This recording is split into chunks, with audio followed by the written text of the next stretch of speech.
আসসালামু আলাইকুম। হাই বন্ধুরা, কেমন আছেন আপনারা সবাই? আশা করি ভালো আছেন, সুস্থ আছেন। আমিও ভালো আছি, সুস্থ আছি। তো যেটা বলতেছিলাম, প্রতিদিনের মতো আমার ডেইলি লাইফ আর কি, সাংসারিক জীবন খুঁটিনাটি আপনাদের ভালো লাগাগুলো আপনাদের মাঝে শেয়ার করি। তো এই যে ইফতারের পরে মাগরিবের নামাজ পড়ে, ইফতার করে মাগরিবের নামাজ পড়ে একটুখানি 10-15 মিনিট বিশ্রাম নিয়ে তারপরে চলে আসলাম রান্নাঘরে। রান্নাঘরে আসলাম, এই যে ম্যাজিক চুলাতে স্টিলের পাতিলে সবসময় আমি দুধ গরম করি। তো মাঝে মধ্যে দেখা যায় যে স্টিলের পাতিলে দুধ গরম করে, মাঝে মধ্যে দেখা যায় যে পাতিলে দুধ গরম করা হয় বা জাল দেওয়া হয়, সেই পাতিলে গরম পড়ে গেছে, তো দুধ নষ্ট হয়ে যায়। তো সেই জন্য আমি সব সময় দুধ যখন গরম করি, জাল করি, তখন কিন্তু আমি পাতিলটা একটু পানি দিয়ে, 1 মগ পরিমাণ পানি দিয়ে পাতিলটা আমি গরম করে ফুটায় পানিগুলো ফালাই দিই। তাহলে হয় কি, পাতিলে আর যত গরমে পড়ুক আর যত সমস্যা হোক, পাতিলে আর দুধ নষ্ট হয় না। অনেক সময় গরুর দুধ ভালো থাকা সত্ত্বেও পাতিলের কারণে দুধ ফেটে যায়।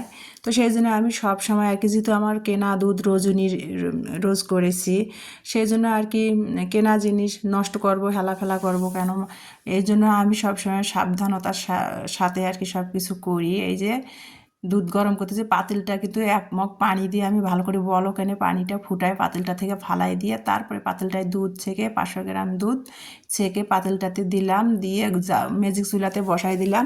এদিকে ব্রয়লার চিকেনটা ধুবো, আর মাঝে মধ্যে যে ম্যাজিক চুলাতে যেহেতু স্টিলের পাতিলে দুধ জাল করতেছি, মাঝে মধ্যে যে একটু নেড়ে দিতে হবে, না হলে দুধের পাতিলে তলা লেগে যাবে।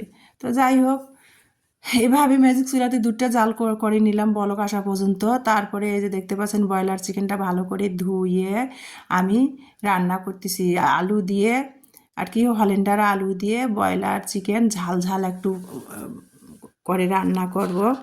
রোজা রমজান মাস, ঝাল কিছু খেতে মন চায় সারাদিন রোজা থাকার পর, যে ঝাল ঝাল কিছু দিয়ে ভাত খাবো।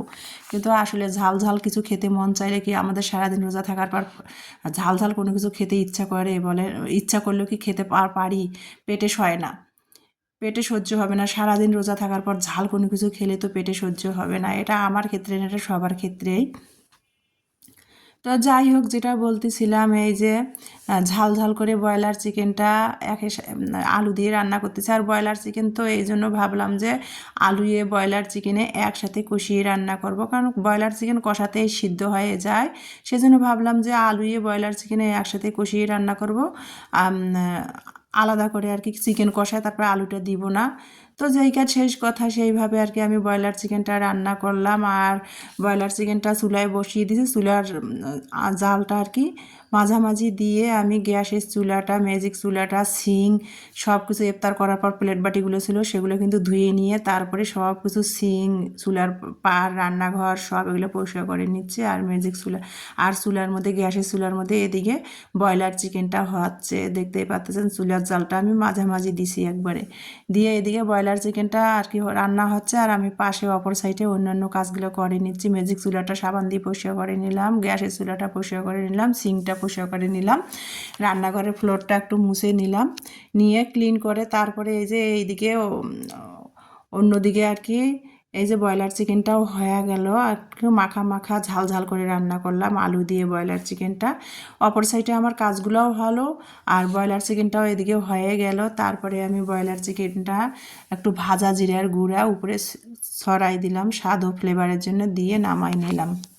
এই যে গতকালকে মাসকলার ডাল রান্না করেছিলাম সেটা রয়েছে, শুটকি দিয়ে করলা ভাজি করেছিলাম সেটা রয়েছে। তো ফ্রিজ থেকে সেগুলো বের করে গরম করে নিয়ে নিলাম।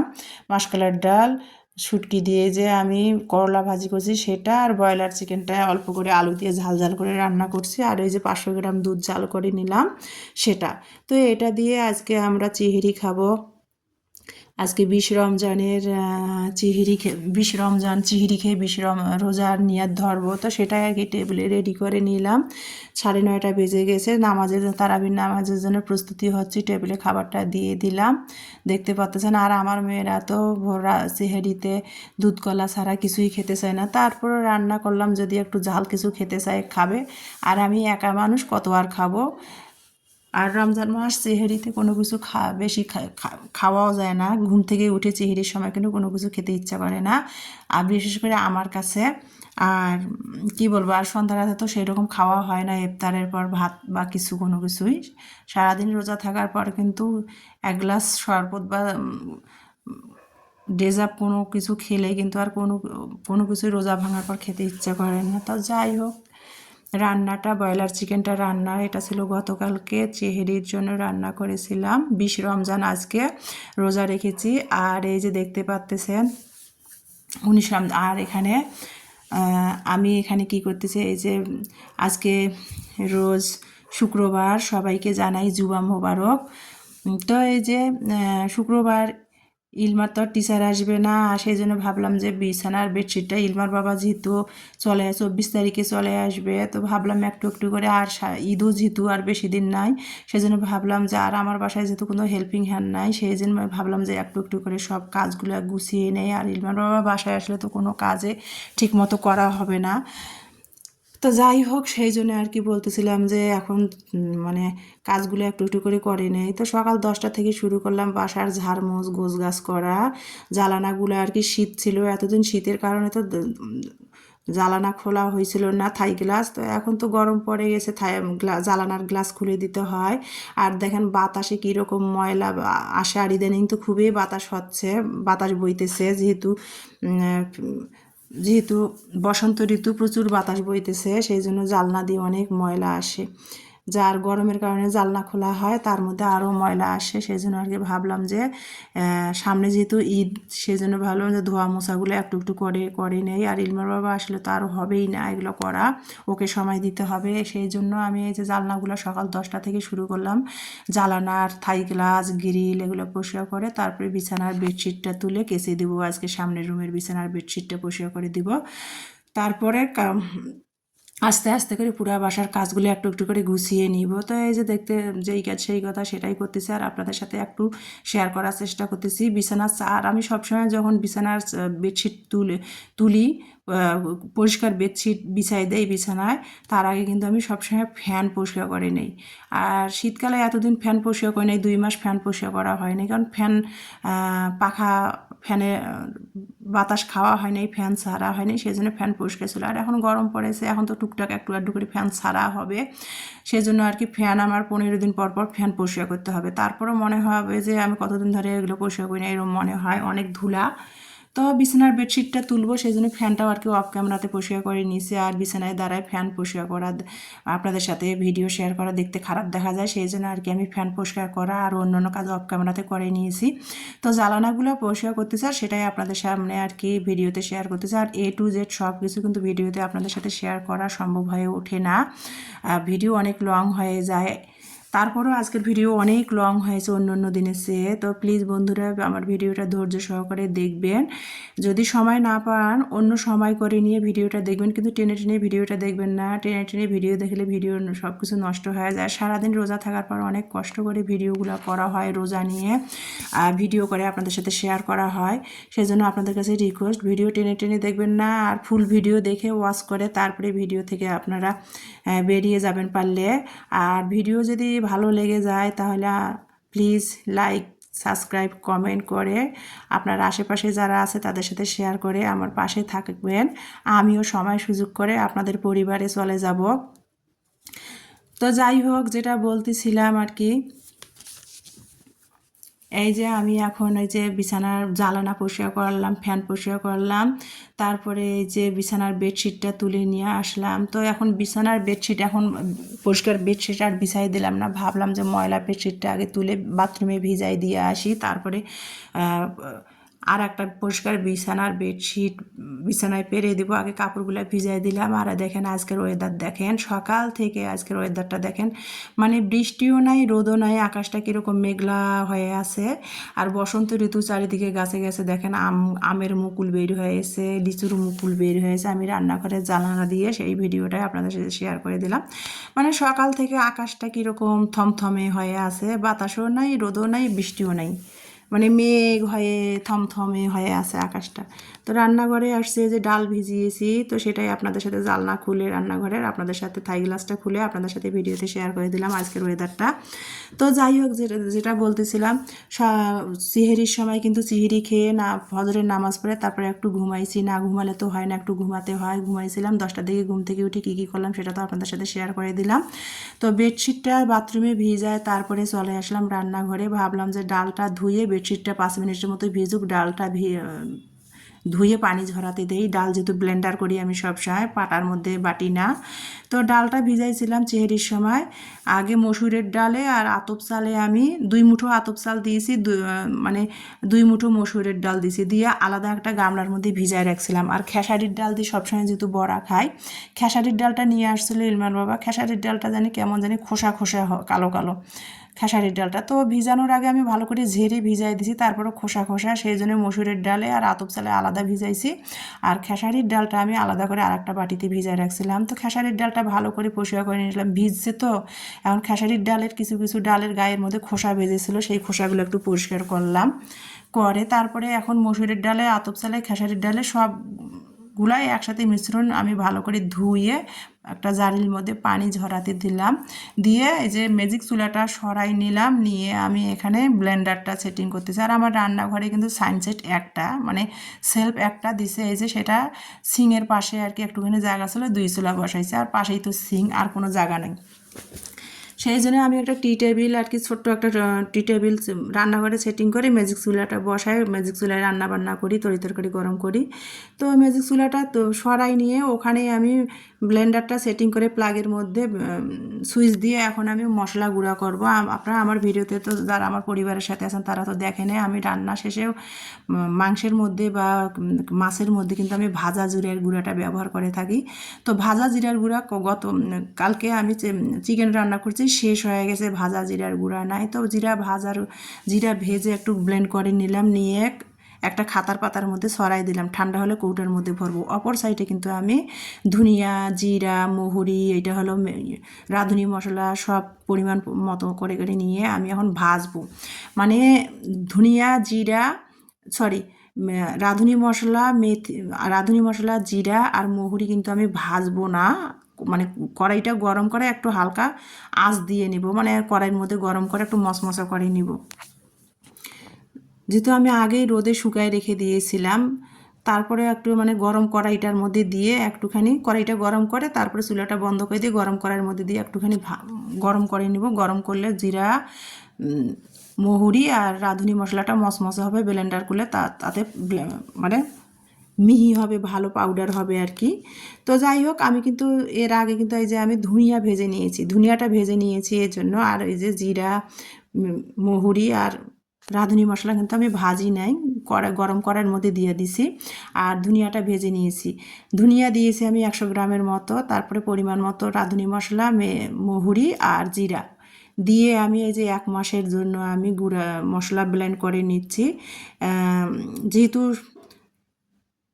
সামনে ঈদ, ইলমার বাবাও আসবে, সেই জন্য একটু একটু করে কাজগুলো গুছাই নিচ্ছি। তো 1 মাস সামনে ঈদকে রেখে 1 মাসের জন্য আমি মানে মশলা তৈরি করলাম। এই মশলাটা আমি মাছের মধ্যে আর সবজির মধ্যে ব্যবহার করব রান্নার কাজে। আর যখন মাংস রান্না করব তখন তো আমি জিরা বেটে মাংসের মধ্যে দিই, গরম মশলা, জিরা এগুলো বেটে আমি মাংসের মধ্যে ব্যবহার করে থাকি। তো এই যে ভাজা জিরার গুঁড়াটা আমি খাতার পাতার মধ্যে ব্লেন্ড করে ঢেলে রাখছিলাম, একটু ঠান্ডা হয়েছে, কৌটার মধ্যে ভরে রাখলাম। এটা মাংসের মধ্যে, মাছের মধ্যে নামাবার আগে, তরকারি নামাবার আগে আমি উপরে ছড়াই দিব, সেটা আমি একটুখানি ব্লেন্ড করে নিয়ে নিলাম। আর এই যে আমি এখন ধনিয়াটা ভেজে নিচ্ছি। আর এই যে রাঁধুনি মশলা, মেথি আর জিরা এগুলো আর কি কড়াইয়ের মধ্যে গরম করে নিয়ে এটা দিয়ে দিয়েছিলাম। তো আঙ্গুল দিয়ে টিপে দেখতেছিলাম যে মশমশে হয়েছে কিনা, কড়াইটা গরম করার পর দিয়েছি। তো এই যে কত সুন্দর, অনেক সুন্দর, কড়াইটা অনেক ভারী, কড়াইটা গরম ছিল, অনেক সুন্দর আর কি মশমশা হয়েছে, সেটা হাত দিয়ে টিপে টিপে দেখতেছিলাম। তো হাত দিয়ে টিপে দেখতেছিলাম মশমশা হয়ে গেছে কড়াইয়ের তাপে, গরম কড়াইয়ের তাপে।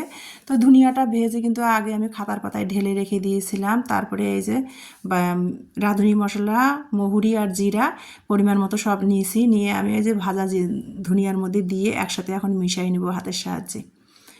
খাতার পাতা একটা বিছাই দিয়ে সব মশলাগুলো তার মধ্যে ভেজে নিয়ে ঢেলে নিলাম, নিয়ে একসাথে হাতের সাহায্যে মিশাই নিচ্ছি। ধনিয়াটা ভালো করে ভেজে নিয়েছি, কিন্তু জিরা ভাজলে তো জিরার ঘ্রাণটা থাকে না, মহুরি জিরা, সেই জন্য সেটা ভাজি নাই, গরম করার মধ্যে দিয়ে দিয়েছিলাম। তো এখন আমি সব কিছু হাতের সাহায্যে সব মানে 4 আইটেমের মশলা এখানে ধনিয়া, মহুরি, জিরা আর রাঁধুনি মশলা, সব মশলা একসাথে আমি হাতের সাহায্যে মিশিয়ে নিলাম। এখন আমি ব্লেন্ডারে দিব, ব্লেন্ড করব। আর এই মশলা আমার 1 মাস চলে যাবে অনায়াসে। তো এখন আমি একটু একটু করে দিয়ে ব্লেন্ড করতে আমার যতখানি সময় লাগবে ব্লেন্ড করে নিব, আর সেটাই আপনাদের সাথে শেয়ার করতেছি। মাংস রান্না করলে, মুরগির মাংস বলেন, গরুর মাংস, খাসির মাংস রান্না করলে কিন্তু আমি গরম মশলার সাথে জিরা বেটে দেই, সেটাতে তরকারিটার ফ্লেভার ও স্বাদ ভালো আসে। আর মাছের মধ্যে বা সবজির মধ্যে আমি এই যে সবসময় এইভাবে মশলা তৈরি করে ব্যবহার করে থাকি, তো সেটাই আপনাদের সাথে শেয়ার করতেছি। আর আমি বাজারের কোনো প্যাকেটের গুঁড়া মশলা ব্যবহার করি না, আমি সবসময় পারলে হাতেই মশলা সময় করে নিয়ে হাতেই মশলা তৈরি করে আমি রান্নার কাজে আর কি ব্যবহার করি। তো সেটাও আর কি আমার ভালো লাগাগুলো আপনাদের সাথে তো সবসময় শেয়ার করি, তো আজকেও তার কোনো ব্যতিক্রম না, সেটাই আপনাদের সাথে একটু শেয়ার করে দিলাম। এই যে মশলাগুলো ব্লেন্ড করা হলো একটা খাতার পাতায়, আমি ঢেলে রেখে দিয়েছিলাম যে ঠান্ডা হলে তারপরে কৌটার মধ্যে ভরে রাখবো। তো ঠান্ডা করতে দিলাম, দিয়ে মশলাটা আর কি ঠান্ডা হোক। এখন আমি ডাল বাটবো। এই যে মসুরের ডাল আর আতপ চাল আলাদা ভিজাইছিলাম, আর খেসারির ডাল আলাদা ভিজাইছিলাম, তো সেগুলো একসাথে ধুয়ে সব কিছু 3 আইটেমের ডাল, আতপ চাল একসাথে মিশাই নিয়েছি, নিয়ে পানি ঝরাতে দিয়েছিলাম, সেটা এখন আমি ব্লেন্ডার করতেছি। তো দেখতে পাচ্ছেন, আর আমি সবসময় পাটায় বাটি না, আমি সবসময় ব্লেন্ড করে নেই ডাল। ব্লেন্ড করে আমি বড়া বানাই, অনেক মজা হয় আমার কাছে, আর অনেক মচমচে হয়। আতপ চাল দেওয়ার কারণে বড়াটা অনেক মচমচে হয়। অনেকে বলে ব্লেন্ডারে বড়া, ব্লেন্ডারে নাকি ডাল বাটলে বড়া ভালো হয় না, তো আমি বড়া বানিয়ে অনেক মচমচে হয়।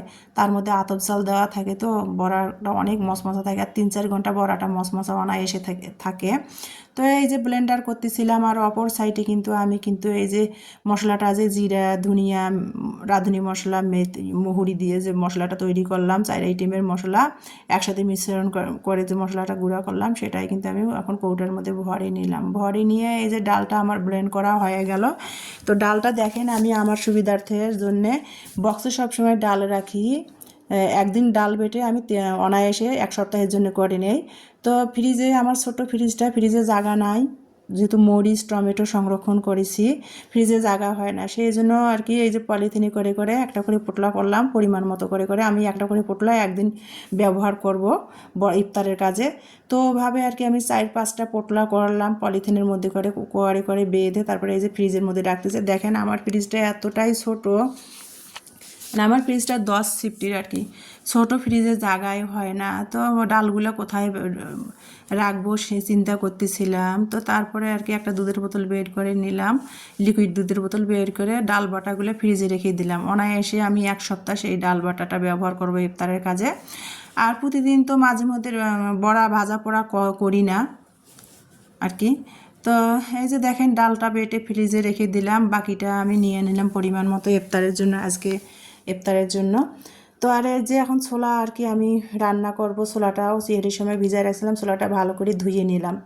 তারপরে এখানে 2টা আর কি আলু কুচাই দিয়েছি ঠুমা ঠুমা করে। তারপরে এই যে দেখেন একসাথে সব ধুয়ে নিয়ে আর 2-3টা তেজপাতা দিয়েছি, 2-3টা দারচিনি, 3টা সাদা এলাচি, তারপরে এখানে কাঁচামরিচ কুচাই দিলাম, 2টা পরিমাণ মতো পেঁয়াজ কুচি দিলাম, স্বাদ মতো লবণ দিব, হলুদ গুঁড়ো দিব, আর কাঁচামরিচ যেহেতু ভালোই পরিমাণে দিয়েছি, সামান্য একটু কালারের জন্য শুধু একটু মরিচের গুঁড়ো, শুকনো মরিচের গুঁড়া দিব। এই যে এখন যে আমি মশলাটা তৈরি করে নিলাম, 4 আইটেমের মশলা একসাথে মিশ্রণ তৈরি করে নিলাম, সেটা দিয়ে দিলাম।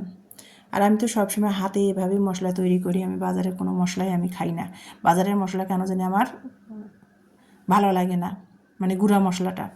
তো যাই হোক, এই যে এখন আমি এই যে আদা রসুন একসাথে বেটে রেখে দিয়েছিলাম, সেই আদা রসুনের পেস্টটা দিয়ে দিলাম, দিয়ে তারপরে আমি এই যে দেখেন আলুটা ঠুমা ঠুমা করে যে কেটে রেখেছিলাম সেই আলুটা দিলাম। এখন আমি সরিষার তেলটা দিব। আমি যেহেতু সবসময় সব তরকারিতে সরিষার তেলটা ব্যবহার করে থাকি, শুধু ভাজা পোড়া যে করি সেটাতে সয়াবিন তেলটা ব্যবহার করি। তো সরিষার তেলটা দিয়ে আমি একসাথে ভালো করে সব কিছু দিয়ে একটা গামলার মধ্যে মেখে নিচ্ছি হাতের সাহায্যে। আর আমি এভাবেই সবসময় কিন্তু ছোলা রান্না করে থাকি। তো এই যে দেখতে পাচ্ছেন, এখন কিন্তু আমি ছোলাটা হাতের সাহায্যে সব মশলা দিয়ে মেখে চেখে তারপরে প্রেশার কুকারে দিয়ে দিলাম, দিয়ে পরিমাণ মতো পানি দিয়ে প্রেশার কুকারের ঢাকনাটা দিয়ে সিদ্ধ দিয়ে দিব। আর অপর সাইডে আমি বড়া পেঁয়াজিটা ভাজবো, তো সেটাই আপনাদের সাথে শেয়ার করতেছি।